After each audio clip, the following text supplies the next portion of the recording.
ചേച്ചി, ചേച്ചിയുടെ ഫോണൊന്ന് തരാമോ? നാട്ടിലേക്കൊന്ന് വിളിക്കാനാണ്.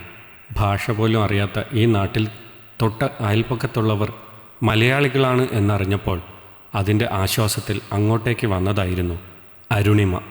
ആ സ്ത്രീ അലക്കുകയായിരുന്നു.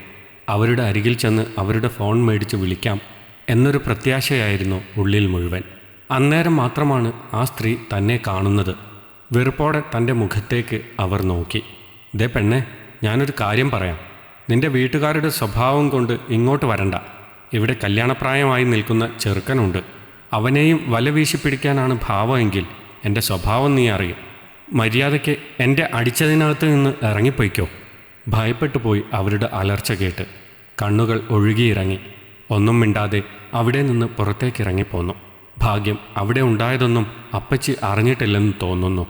അറിഞ്ഞിട്ടുണ്ടെങ്കിൽ എങ്ങനെ പ്രതികരിക്കുമെന്നറിയില്ല. ഇതുവരെയും തന്നോട് നന്നായി തന്നെയാണ് പെരുമാറിയിട്ടുള്ളത്.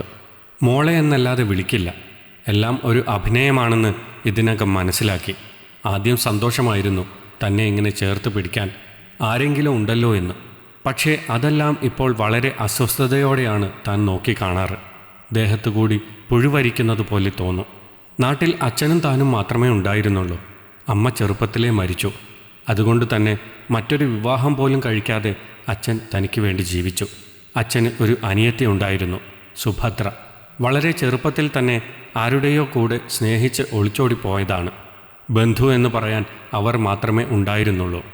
അമ്മയ്ക്കും ആരും ഉണ്ടായിരുന്നില്ല. അതുകൊണ്ട് തന്നെ അച്ഛൻ മരിച്ചപ്പോൾ ശരിക്കും അനാഥയായി.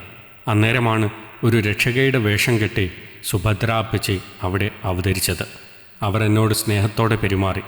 എന്നെയും കൂട്ടി ഇങ്ങോട്ടേക്ക് പോന്നു. തമിഴ്നാട്ടിൽ ഏതോ ഒരു ഉൾഗ്രാമമാണ്, അവിടെയാണ് അവരുടെ വീട് എന്ന് പറഞ്ഞു. മറ്റാരുമില്ലാത്തതുകൊണ്ട് എനിക്കതിന് സമ്മതിക്കേണ്ടി വന്നു. ഒരേ ഒരു കാരണം കൊണ്ട് മാത്രമാണ് ഇങ്ങോട്ടേക്ക് വരാൻ മനസ്സും അടിച്ചത്.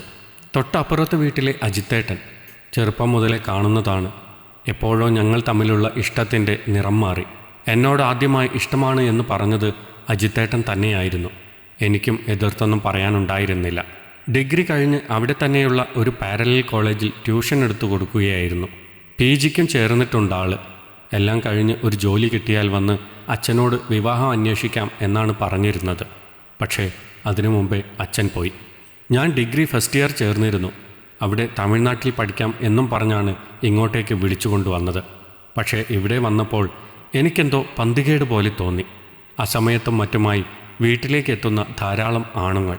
അവർ വരുമ്പോൾ കൊഞ്ചിക്കുഴഞ്ഞ് അവരുമായി മുറിയിലേക്ക് പോകുന്ന അപ്പച്ചി. അവരെല്ലാം എൻ്റെ നേരെ കൊതിയോടെ നോക്കുന്നത് കാണാറുണ്ടായിരുന്നു. അതുകൊണ്ട് തന്നെ ആര് വന്നാലും ഞാൻ അവരുടെ കണ്ണിൽ പെടാതെ പുറത്തുപോയി നിൽക്കും. എൻ്റെ മോളെ, നീ എന്തിനാ പേടിച്ചിങ്ങനെ ഒളിച്ചു നിൽക്കുന്നത്? ഇവരെല്ലാം നമുക്ക് വേണ്ടപ്പെട്ടവരാ. അവരോടൊന്ന് ചിരിച്ച് വർത്തമാനം പറഞ്ഞു എന്ന് വെച്ച് ഒരു കുഴപ്പവുമില്ല എന്ന് പലപ്പോഴും അപ്പച്ചി എന്നോട് പറഞ്ഞിട്ടുണ്ട്. അത് കേൾക്കുമ്പോൾ ഉള്ളിലൂടെ ഒരു കൊള്ളിയാൻ മിന്നിപ്പോകും. എന്തിനാണ് തന്നെ ഇവിടെയൊക്കെ കൊണ്ടുവന്നത് എന്ന് ഏകദേശം മനസ്സിലായി. അതുകൊണ്ട് തന്നെ അജിത്തേട്ടനെ എങ്ങനെയെങ്കിലും വിവരം അറിയിക്കണം. അതിനായാണ് എന്താണ് വഴിയെന്ന് ആലോചിച്ചത്. എൻ്റെ ഫോൺ പോലും അപ്പച്ചി മേടിച്ചു വച്ചിരിക്കുകയാണ്.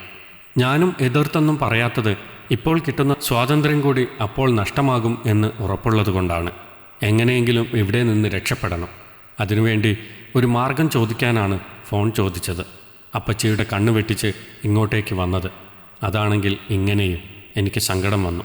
ആ സ്ത്രീയുടെ മകൾ എല്ലാം കണ്ട് നിൽക്കുന്നുണ്ടായിരുന്നു.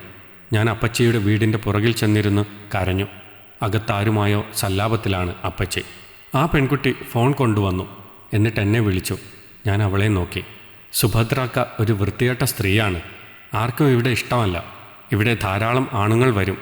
അതുകൊണ്ട് ഞങ്ങൾ തന്നെ വീട് മാറാനിരിക്കുകയാണ് എന്നവൾ തമിഴ് കലർന്ന മലയാളത്തിൽ എന്നെ പറഞ്ഞ് മനസ്സിലാക്കി. ഒപ്പം അവളുടെ കയ്യിൽ ഫോൺ നീട്ടി.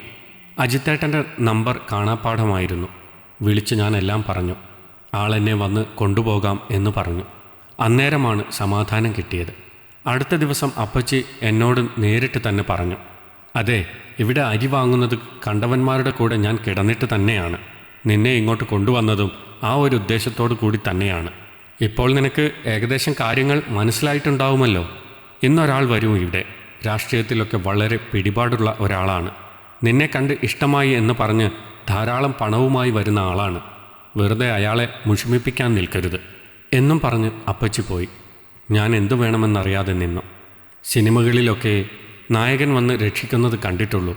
ജീവിതത്തിൽ അങ്ങനെയൊന്നും ഉണ്ടാവില്ല. കരഞ്ഞു തളർന്ന് ഞാൻ അവിടെയിരുന്നു. പെട്ടെന്നാണ് ഉമ്മറത്തെന്തോ ബഹളം കേട്ട് അങ്ങോട്ടേക്ക് ചെന്നത്. അവിടെ കണ്ട കാഴ്ച എനിക്കെൻ്റെ കണ്ണുകളെ വിശ്വസിക്കാൻ പറ്റിയില്ല. അജിത്തേട്ടൻ, കൂടെ പോലീസും ഉണ്ട്. അവർ എന്നോട് ചോദിച്ചു, നിന്നെ തട്ടിക്കൊണ്ട് വന്നതാണോ എന്ന്. ആണെന്ന് പറയാൻ അജിത്തേട്ടൻ കണ്ണുകൊണ്ട് കാണിച്ചു. അതേ എന്ന് പറഞ്ഞപ്പോൾ എന്നെ സ്റ്റേഷനിലേക്ക് വിളിച്ചു കൊണ്ടുപോയി. അവിടെ വെച്ച് കൂടുതൽ ചോദ്യം ചെയ്തു. അവരോട് ഞാൻ പറഞ്ഞു, അപ്പച്ചിയുടെ കൂടെ പോകണ്ട, അജിത്തേട്ടൻ്റെ കൂടെ പോയാൽ മതിയെന്ന്. അങ്ങനെയാണ് എന്നെ നാട്ടിലേക്ക് അയച്ചത്. അപ്പച്ചിയുടെ പേരിൽ എന്തൊക്കെയോ കേസെടുത്തിരുന്നു. അജിത്തേട്ടൻ വീട്ടിലെല്ലാം പറഞ്ഞിരുന്നു. ആദ്യം എതിർത്തെങ്കിലും അജിത്തേട്ടൻ്റെ അച്ഛനും അമ്മയും പിന്നീട് സമ്മതിച്ചു. ചെന്നപ്പോൾ തന്നെ അവർ ചെറിയ തോതിൽ ഞങ്ങളുടെ കല്യാണം നിശ്ചയിച്ചു വച്ചിരുന്നു. അടുത്തുള്ള അമ്പലത്തിൽ പോയി വലിയ ആർഭാടമൊന്നുമില്ലാതെ അജിത്തേട്ടൻ എൻ്റെ കഴുത്തിൽ താലി കെട്ടി. തകർന്നു എന്ന് തോന്നിയ ജീവിതമാണ് ഇപ്പോൾ എനിക്ക് എൻ്റെ കൺമുന്നിൽ ഇങ്ങനെ ഏറ്റവും സന്തോഷം നൽകിക്കൊണ്ട് നിലനിൽക്കുന്നത്. ആരുടെയൊക്കെയോ പുണ്യം.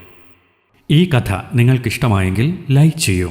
നിങ്ങളുടെ അഭിപ്രായങ്ങൾ കമൻ്റായി രേഖപ്പെടുത്തൂ. കൂടുതൽ കഥകൾ കേൾക്കാൻ ഈ ചാനൽ സബ്സ്ക്രൈബ് ചെയ്യൂ.